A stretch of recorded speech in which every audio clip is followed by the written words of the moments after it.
Welcome to the flagship design academy, जहां आप design related काफ़ी सारे सॉफ्टवेयर सीखेंगे। आज हम बात करेंगे कोरल ड्रॉ की। वीडियो के अंदर हमने आपको डेमो कोर्स दिया, जिसके अंदर आप समझ पाएंगे क्या क्या आप सीखेंगे और किस पैटर्न से हमने आपको सिखाया। कोरल एक कंपनी का नाम है, जबकि कोरल ड्रॉ उसके सॉफ्टवेयर का नाम है। पूरा सॉफ्टवेयर का ग्राफिक सूट के नाम से जाना जाता है। कोरल ड्रॉ सबसे इम्पोर्टेंट सॉफ्टवेयर है फॉर द प्रिंटिंग मीडिया, और आप उसके अंदर डिजाइनिंग यानी प्रिंटिंग के लिए बहुत सारी डिजाइनिंग बना सकते हो। इंडिया के अंदर स्पेसिफिकली प्रिंटर्स कोरल ड्रॉ के ऊपर काम करते हैं और कोरल ड्रॉ की फाइल में से ही प्रिंट आउट निकाली जाती है। आगे बढ़ते हुए देखते हैं कि कोरल में हम क्या पढ़ेंगे। सबसे पहले हम पढ़ेंगे उसके अंदर सिंबल बनाना, यानी किसी भी कंपनी का सिंबल या लोगो बनाना, यानी कि लोगो डिजाइन सीखेंगे। अलग अलग तरीके के बेसिक शेप से आप उसके अंदर लोगो बना सकते हो। वही वाले लोगो को आप ब्रांडिंग दे सकते हो, जैसे कि आपकी स्क्रीन के ऊपर अभी आपको दिखाई दे रहा है। टी शर्ट वगैरह वो डायरेक्टली कपड़े का बनता है या तो फिर जूट बैग बनता है, राइट। बट उसके ऊपर आपको ब्रांडिंग कैसे करना है वो कोरल की फाइल को सेटअप करने में समझना है। आगे बढ़ते हुए हम देखेंगे उसके अंदर स्टेशनरी डिजाइन। कोरल सबसे ज्यादा प्रिंटिंग मीडिया, मैंने पहले ही बोला कि काम करता है, इसीलिए कंपनी की कॉर्पोरेट स्टफ यानी कॉर्पोरेट स्टेशनरी के अंदर business card, letter head, bag design, brochure design, ये सारी चीजें आती है। सीडी कवर, टैग डिजाइन, ये सारी चीजें जो आती है वो हम कोरल में टर्न बाय टर्न बनाना सीखेंगे। उसके अलावा लेटर हेड डिजाइन। आगे बढ़ते हुए हम देखेंगे 3 फोल्ड ब्रोशर, 2 फोल्ड ब्रोशर, और कोरल के अंदर हम देखेंगे प्रोडक्ट पैकेजिंग यानी कि प्रोडक्ट के लेबल डिजाइन। जैसे कि आपकी स्क्रीन के ऊपर अभी छोटे छोटे लेबल हमें दिखाई दे रहे हैं, उस तरीके से अगर आप बाहर मार्केट में कोई प्रोडक्ट लेने जाते हो, उसके ऊपर बहुत सारी डिटेलिंग वाला एक लेबल चिपका हुआ रहता है, उसको हम कोरल में बनाना सीखेंगे। और प्रोडक्ट के बॉक्स डिजाइन, ये सारी चीजें हम कोरल में टर्न बाय टर्न सीखेंगे।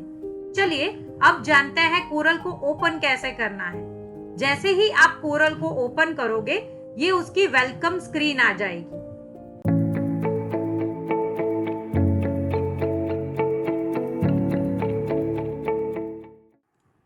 हमने थोड़े शेपिंग और कटिंग टूल देख लिए। अब प्रोजेक्ट की ओर आगे बढ़ते हैं। बिजनेस कार्ड कैसे डिजाइन करते हैं वो सीखते हैं कॉर्पोरेट स्टेशनरी के अंदर।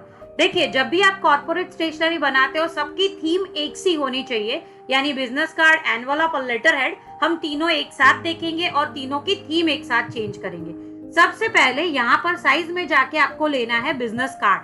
देखिए, यहाँ से आप वापस प्रिंटिंग मीडिया के लिए काम कर रहे हो, इसलिए यूनिट में हम कहाँ चले जाएंगे, इंचेस में चले जाएंगे।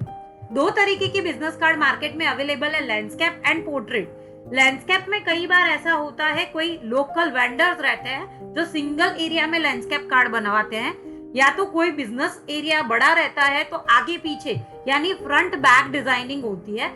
जैसे भी क्लाइंट की रिक्वायरमेंट है आप बना सकते हो। अगर आपको फ्रंट बैक डिजाइन करना है तो आपको सेम बिजनेस कार्ड की डुप्लीकेट लेके बैक बनाना रहेगा। जैसे कि थोड़ा बहुत सैंपल देखते हैं पहले।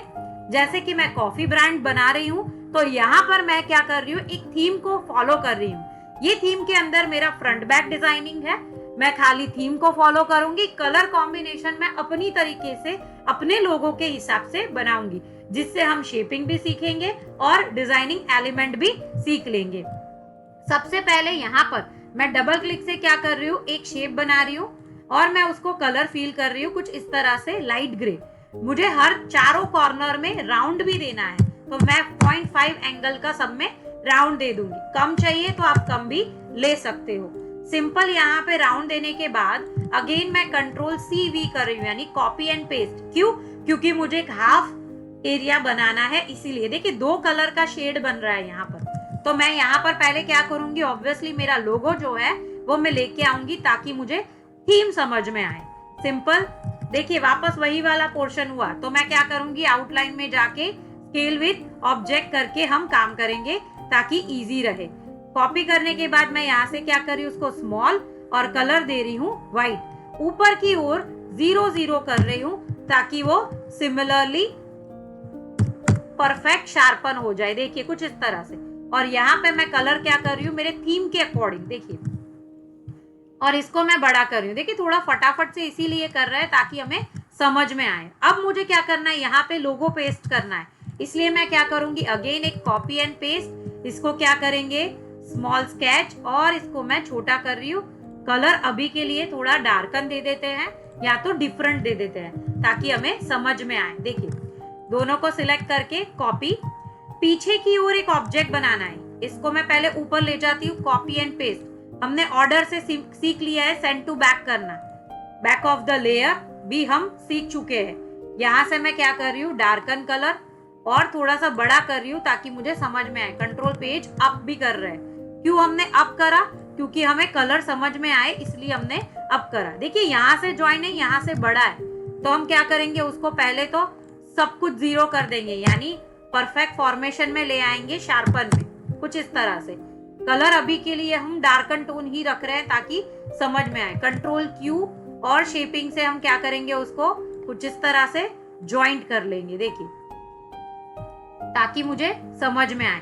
अब मुझे थीम फॉलो करना है, तो हम क्या करेंगे, इसी का डार्कन टोन हम कहाँ से कलेक्ट करेंगे, यहाँ डबल क्लिक करके हम कलर फॉर्म में जाके डार्कन, ताकि वो पीछे ब्राइट कलर आए। और अगर मैं ऊपर का कलर अगर लेती हूँ तो देखिए क्लियरली विजिबल है मेरा कि चेंज हो रहा है। नीचे मुझे पूरा गोला कर देना है, तो मैं 0303 यानी एरिया को बढ़ा रही हूँ कुछ इस तरह से, देखिए 03। अभी मुझे मुच्छड़ का कलर चेंज करना पड़ेगा, पूरा व्हाइट में चला जाना पड़ेगा। पर ध्यान में रखिएगा मेरा जो ये वाला ऑब्जेक्ट है वो कन्वर्ट मेरा क्या है, अभी के लिए राइट क्लिक करके अनग्रुप ऑल, यहाँ पर अनग्रुप करने पे मुझे समझ में आ रहा है ये मेरा क्या है, आउटलाइन है। तो मैं क्या करूंगी, ऑब्जेक्ट में जाके कन्वर्ट टू कर्व करेंगे कि कन्वर्ट आउटलाइन टू ऑब्जेक्ट करेंगे। हमें क्या करना है, इसको कन्वर्ट आउटलाइन टू ऑब्जेक्ट करना है ताकि वो क्या हो जाए, इजीली कन्वर्ट हो जाए। राइट क्लिक पे भी आप कर सकते हो, पर अभी के लिए मैं क्या कर रही हूँ, कुछ नहीं कर रही हूँ, सिंपली चेंज कर रही हूँ क्योंकि आगे चल के हमें वो काम में आएगा, इसीलिए। देखिए सबको फील किया, उसको मैंने स्ट्रोक किया, वापस ग्रुप करके छोटा करके मैं पी कर रही हूँ, यानी page centre, control page up, ताकि मैं इजीली क्या कर सकूं, यहाँ पे ले आ सकूं। देखिए यहाँ ड्रॉप शेडो दिया हुआ है, कहाँ पर, लोगो में। तो मैं उसके लिए कहाँ से ड्रॉप शेडो दूंगी, तो हमारे पास ड्रॉप शेडो टूल है, यहाँ पर कहाँ पर है, नीचे जाओगे स्पेशल इफेक्ट के अंदर ब्लॉक शेडो नाम का एक ऑप्शन है और उसके नीचे अवेलेबल है हमारा शेडो टूल। दोनों अलग अलग चीज है। पहले हम यहाँ से देखते हैं शेडो टूल। सिलेक्टेड ऑब्जेक्ट के लिए हम क्या कर रहे हैं, 0.5, मुझे जितना चाहिए ना वो मैं बार बार चेंज कर सकती हूँ। देखिए बिजनेस कार्ड में यहाँ से मैं मैन्युअली भी चेंज कर सकती हूँ। 0.6 मुझे दोनों में देना है तो मैं दोनों में दे सकती हूँ, पर मेरे अकॉर्डिंगली ही मैं काम करूंगी। सो इस तरह से हम कुछ काम कर रहे हैं। तो सिलेक्टेड रखते हैं, यहाँ से ड्रॉप शेडो टूल अवेलेबल है। यही वाला टूल इफेक्ट मेन्यू के अंदर भी आपको मिलेगा। ड्रॉप शेडो कहाँ पे मिलेगा, यहाँ पर हमारे पास ऑप्शन अवेलेबल है और हम यहाँ से भी ड्रॉप शेडो क्रिएट कर सकते हैं। अंदर जाओगे तो आपको ड्रॉप शेडो वाला ऑप्शन भी यहाँ पे भी मिलेगा। बाद में हम पूरा सीखेंगे। अभी के लिए मैं यहाँ से डायरेक्टली ड्रॉप शेडो, देखिए मैं क्लिक करके ड्रैग कर रही हूँ। प्रीसेट भी अवेलेबल है, अगर आपको क्लिक करके ड्रैग करना नहीं आ रहा है तो आप प्रीसेट से भी काम कर सकते हो। देखिए यहाँ पे बहुत सारे ऑप्शंस अवेलेबल है, आप किसी के ऊपर भी क्लिक कर सकते हो।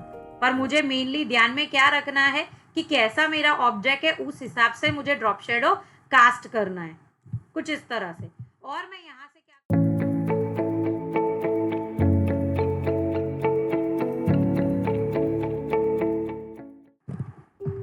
जैसे हमने स्टेशनरी देखी पिछले टाइम, उसी तरह से आगे बढ़ते हुए हम देखते हैं टू फोल्ड ब्रोशर। देखिए टू फोल्ड ब्रोशर जो हमारा है वो या तो मैगजीन हो सकता है, किसी प्रोडक्ट का लेबलिंग यानी कि प्राइस लिस्ट वाला एरिया हो सकता है, यानी प्राइस ब्रोशर हो सकता है। जैसी कंपनी वैसे टू फोल्ड ब्रोशर। अगर मेरी कंपनी कोई मैगजीन रिलेटेड कंपनी है तो हमारी मैगजीन टू फोल्ड ब्रोशर होगी। अगर मेरी कंपनी फूड रिलेटेड है तो मेरा ब्रोशर बनेगा वो मेरा प्राइस लिस्ट बनेगा। अगर मेरी कंपनी मेडिकल वाली है तो मेरा प्रोडक्ट मैन्युअल यानी प्रोडक्ट ब्रोशर मेरा बनेगा। पहले समझते हैं ब्रोशर कैसे बनाते हैं। पहले बेसिक लेआउटिंग उसका समझ लेते हैं। दो तरीके के मार्केट में ब्रोशर अवेलेबल है, एक A4 साइज का अवेलेबल है और दूसरा है A3 साइज का। A3 साइज यानी मेन साइज रहता है। अगर हमें छोटा बनाना है यानी पॉकेट ब्रोशर बनाना है तो हमें A4 साइज बाय डिफॉल्ट लेनी है। अगर हमें मैन्युअली ब्रोशर बनाना है तो हमें साइज लेनी है A3। एक्चुअली जब वो बन के आएगा यानी A4 साइज वाला जो बन के आएगा वो एक्चुअली A5 साइज का प्रिंटेबल एरिया होगा। समझते हैं कैसे। मेरे पास एक लेआउटिंग है जिसके अंदर एक पेज दिखाया गया है, पेज सेटअप दिखाया गया है जो 2 फोल्ड है। यहाँ पर आउटर स्लाइड 1 और आउटर स्लाइड 2 ऐसा लिखा है, यानी कि एक A4 साइज के अंदर 2 पेज हम सेट करेंगे, जिसको प्रिंटिंग के अंदर ये वाला जो पेज हमारा बनता है वो A4 हाफ बनता है। देखिए यहाँ से क्रीसिंग पड़ रही है हमारी, सेंटर क्रीसिंग जिसको बोलते हैं, जहां से हमारा ब्रोशर क्या होगा, फोल्ड होगा। तो ये वाली साइज अब A4 में से क्या बन गई, हाफ बन गई, क्योंकि हमने एक A4 के अंदर 2 पेज को सेट किया है, इसीलिए बाहर उसकी साइज ऐसे बोली जाती है A5 brochure, A5 2 fold brochure, जिसको पॉकेट ब्रोशर भी बोला जाता है और छोटा ब्रोशर भी हम नॉर्मल लैंग्वेज में बोल सकते हैं। आगे बढ़ते हुए अगर मैं आपको व्यू दिखाऊं, देखिए ये ब्रोशर का फ्रंट पेज है। एक्चुअली पहले हम देखें तो ये ऐसा ब्रोशर हमें मार्केट में मिलता है जो हम नॉर्मली देखते हैं, जैसे कि ये हमारा पहला पेज है और अंदर खोलने पे यानी सीधा उसको खोलने पे हमें अंदर वाली पेजेस को भी दिखाई देते हैं। बट एक्चुअली जब हम कोरल में वर्कआउट करते हैं तो हम कुछ इस तरह से बनाते हैं। ये खाली प्रीव्यू है हमारा कि ये कैसा दिखेगा। इसको हम मोकअप भी बोले जाते हैं, प्रेजेंटेशन भी इसको बोला जाता है। यहाँ पर हमें ओरिजिनल फाइल देखनी है, क्योंकि प्रिंटिंग में जब भी जाएगा तब ये हमें ओरिजिनल फाइल देनी है, कुछ इस तरह से बनी हुई। देखिए एक A4 के पेज के अंदर हमने 2 पेज को सेट किया है, जिसको हम पॉकेट ब्रोशर बोलते हैं। अगर हम ये A4 की जगह A3 साइज लेके काम करते हैं तो हम 2 A4 को सेट करेंगे। यहाँ पर पेजेस को बड़ा दिखाने के लिए साइज छोटी, जैसे 3 से बड़ा 4 होता है हमेशा काउंटिंग में, बट यहाँ पे प्रिंटिंग मीडिया में A4 स्टैंडर्ड पेपर है जो हम प्रिंटिंग में यूज करते हैं, प्रिंटर में, घर पे भी, या तो फिर ऑफिस में भी, या तो नॉर्मल कॉपी हम करवाने जाते हैं वो A4 रहती है। बट यहाँ पर डिक्रीज एरिया में उसको बोला जाता है। 3 यहाँ पर छोटा नहीं होता है, 3 यहाँ पर बड़ा होता है, यानी A4 से A3 पेज बड़ा होता है, A2 A3 से भी बड़ा होता है, जबकि A4 से छोटा पेज होता है A5। अगर हम A4 लेके काम कर रहे हैं तो ये हाफ में बन रहा है, यानी A4 हाफ में, तो इसको हम A5 बोलेंगे। अगर हमने पेज साइज ली है A3 और हम 2 A4 को सेट कर रहे हैं तो उसको बड़ा ब्रोशर या बड़ा मैन्युअल बोला जाता है, जो मैगजीन साइज का होता है, या तो फिर बाहर आप मेन्यू कार्ड वगैरह जो देखते हैं वो उतना बड़ा होता है। यानी आप लिख सकते हो या तो रिमेंबर कर सकते हो कि अगर आपको पॉकेट साइज आपको ब्रोशर चाहिए तो आप क्या लोगे, मेन साइज जो है आपकी A4 साइज लोगे। अगर आपको मैगजीन साइज का यानी A4 साइज का ही बड़ा चाहिए, एक पेज हमारा A4 चाहिए, यानी कि मैं यहाँ पे लिख रही हूं मैन्युअल ब्रोशर, मैन्युअल साइज, तो हमें लेना है बेस साइज हमारा A3 साइज, जिसको हम सेंटर क्रीजिंग करेंगे कुछ इस तरह से जो हमने यहाँ पर देखा है। चलिए यही वाली चीज हम कोरल में अप्लाई करते हैं। मैं अभी के लिए पॉकेट वाला बता रही हूं। मैंने एक A4 साइज का पेपर लिया है, बाहर क्लिक करने पे यानी ये पेज के आउटसाइड कहीं पे क्लिक करने पे हमें समझ में आता है कि हमारी पेज साइज क्या है। तो यहाँ पर हम क्या कर रहे हैं, A4 साइज का मैन्युअल, हमें पॉकेट साइज बनाना है, इसीलिए हम A4 ले रहे हैं। डबल क्लिक से मैं एक ऑब्जेक्ट बना रही हूँ। देखिए प्रीवियसली जो आपने पैटर्न फिल किया होगा या कोई भी ग्रेडियंट फिल किया होगा वही वाला वो अपने साथ लेके चलेगा, इसीलिए मैं नॉर्मल कलर। आउटलाइन को हमेशा आपको नन रखना है जब भी आप ब्रोशर बनाना शुरू करो, ये आपको मेक श्योर करना है। कि आपकी पेज की बॉर्डर यानी आउटलाइन जो है वो पहले से नन रहे। अब मुझे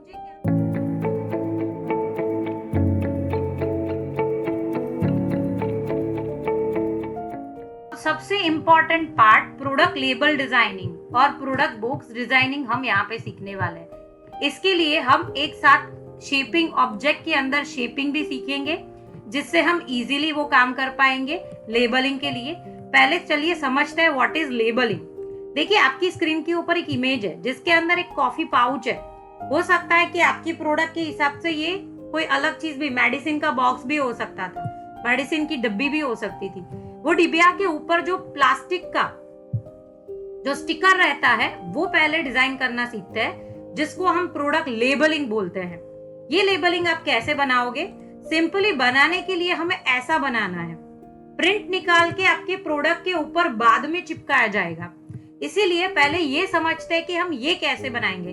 देखिए प्रोडक्ट लेबलिंग के अंदर बहुत सारे डिफरेंट शेप यूज किए जाते हैं, इसीलिए ऑब्जेक्ट मेन्यू के अंदर से शेपिंग हम इसके साथ साथ सीखेंगे। देखिए यहाँ पर अगर मैं देख रही हूँ कि मेरा ब्लैंक स्क्रीन के ऊपर मुझे कोई प्रोडक्ट लेबलिंग बनाना है जो मेरे मग के ऊपर जाएगा या तो फिर मेरे पाउच के, कॉफी के पाउच के ऊपर स्टिकर शीट में लगेगा। तो उसके लिए अगर मुझे कोई प्रोडक्ट लेबलिंग बनानी है, सिंपली मैं यहाँ एक ऑब्जेक्ट बना रही हूँ, उसको कलर फिल कर रही हूँ, और हमारे पास एनवलप डिस्टॉर्ट जो हमने इफेक्ट मेन्यू में से सीखा था, आप यहाँ से उसको एनवलप डिस्टॉर्ट भी कर सकते हो अलग अलग शेपिंग में। कुछ इस तरह से मैं शेपिंग में चेंज कर रही हूँ, आपके हिसाब से आप शेप को चेंज कर सकते हो। और उसके साथ साथ मैं यहाँ पे एक ऑब्जेक्ट दूसरा बना रही हूँ, क्योंकि मुझे प्रोडक्ट लेबलिंग उसी हिसाब से बनाना है। इसीलिए डिजाइनिंग अगेन मैं बताती जा रही हूँ उस हिसाब से कि डिजाइनिंग हमें आ चुका है, पर मुझे मेरे मग के ऊपर ऐसा कोई सिंबॉलिक एरिया यानी प्रोडक्ट लेबलिंग लगाना है। तो दोनों ऑब्जेक्ट को सिलेक्ट करके सी और ई दबाऊंगी, यानी सेंटर एंड इक्वल। दोनों की आउटलाइन हम नन कर देंगे। यहाँ पर भले मैंने नन की है पर दोनों ऑब्जेक्ट हमारे अलग अलग है, तो ऊपर शेपिंग हमें दिखाई दे रहा है। देखिए इसकी एक कॉपी और पेस्ट वहां पर रख रही हूँ। मुझे क्या करना है, सेंटर में से उसको डिलीट कर देना है। तो देखिए मैंने यहाँ पर सेंटर से उसको डिलीट कर दिया, तो एक अलग से शेप बन के रेडी हो गया। उसी तरह से हम ऑब्जेक्ट में से भी ये शेपिंग वाला ऑप्शन यूज कर सकते हैं। वेल्ड यानी दोनों को मर्ज करेगा, ट्रिम यानी कट करेगा, इंटरसेक्ट यानी उसके अंदर से उतना पोर्शन डिलीट कर देगा। आपको जितना पोर्शन इंटरसेक्ट करना है वो डिलीट करेगा। देखिए ये ऐड करता है, ऐड। तो मेरा एक ऑब्जेक्ट हो गया। अगर मुझे दो ऑब्जेक्ट के अंदर से कुछ डिलीट कर देना है, इंटरसेक्ट करना है, तो मेरा देखिए यहाँ पर इंटरसेक्ट हो गया। तो दो से ज्यादा ऑब्जेक्ट के ऊपर आप ये शेपिंग टूल को यूज कर सकते हो। यहाँ से कॉमन को सिंप्लीफाई करना है, फ्रंट माइनस, बैक माइनस और आउटलाइन सिलेक्ट करके, और मेरे दो ऑब्जेक्ट को पकड़ के मैं वेल्ड ना करती हूँ और आउटलाइन करती हूँ, तो कुछ इस तरह से वो आउटलाइन में कन्वर्ट हो जाते हैं। शेप तो मेरा वही का वही है, खाली ये आउटलाइन में कन्वर्ट हो गया। अब उसको स्केल करके अंदर कोई शेपिंग भी इजीली दे सकते हो। देखिए मैं यहाँ पे आउटलाइन बंद कर रही हूँ और शेप दे रही हूँ। खाली थोड़ा बहुत शेपिंग से आपको उसको मॉडिफिकेशन करना पड़ेगा साइज के हिसाब से। तो इस तरह से कुछ लेबलिंग बनाने के लिए, जैसे ये लेबल्स है, इसमें देखिए ये मर्ज किया हुआ है, ये कट किया हुआ है, बाकी तो आपको सब आता ही है। अब कि लोगो रखना है उसके अंदर, ओके लेबल में और क्या रखना है, तो लेबल में आपका कितना पुराना ब्रांड है वो लिख सकते हो, आपका लोगो होना चाहिए, आपकी फ्लेवर ऑफ कॉफी होनी चाहिए, और उसके ऊपर आपको पर्टिकुलरली कस्टमाइज कोई नेम लिखना है तो भी आप लिख सकते हो, जिसको हम लेबलिंग बोलते हैं। आपको प्रिंटर को ये रॉ फाइल दे देनी है।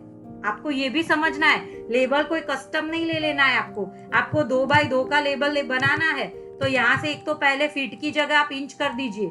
कभी भी लेबल इंचेस में ही होते हैं, फीट में नहीं होते हैं। मेक श्योर दैट कि आपने यहाँ से इंचेस कर दिए। आपको कस्टमर ने बोला है कि आपको 2x2 का लेबल चाहिए, तो आप 2x2 का लेबल भी ऐसे बना सकते हो।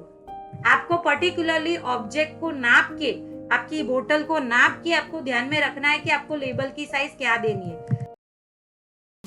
यस, तो आपने डेमो कोर्स देख लिया कि किससे सिंपल लैंग्वेज में आपको एक एक टूल समझाया है। तो वेरी इजीली आप सॉफ्टवेयर सीखेंगे तो डिजाइनिंग पार्ट भी अच्छे से सीख पाएंगे। तो फटाफट से एनरोल कीजिए और अपना career as an designer start कीजिए।